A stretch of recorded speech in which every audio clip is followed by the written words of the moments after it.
Sometimes I like action from the very beginning, high stakes and straight to the point, so here are four fast-paced romantasy books. A book with one of the most iconic first lines I've ever read, Trial of the Sun Queen by Nisha J. Tooley.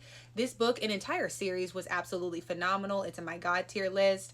The book one is Bachelor meets Hunger Games, and we follow Laura. She's been in a prison called Nostraza for the past 12 years when she's thrust into a deadly set of trials. But book one is nothing compared to the rest of the series. It goes so much further from there, and Nadir, y'all need to meet him.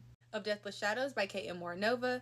This is a dark fantasy, so be sure to check the trigger warnings. But in this one, we follow Tara. She's from a small village called Navasik that, for the most part, has been unaffected by the war with Vernestia. Vernestia is trying to take over the world, but they thought, everybody in that town thought, because Vernestia is on their ass, a black dust starts coming from the sky and melting all the old people. All the youngins are round up and sent to a war college. This one was such an interesting time and one of the most unique books I have read because the characters have shadows in their bodies that kind of give them abilities.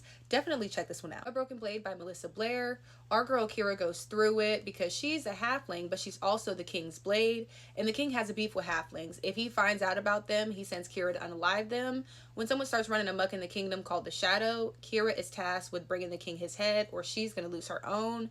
We get great representation in this book. We get queer rep, mental illness, as well as addiction, and it was all done phenomenally. I love this series. If you like necromancy and deadly trials, then this is the book for you. This is a romantasy standalone, and our FMC Ophelia's mother recently passed away. With her death, some things were uncovered, and her little sister decides to run off and go to a haunted house to compete in a deadly set of trials to get a wish granted. And like the good big sister Ophelia is, she goes over there to find out where the fuck her sister is.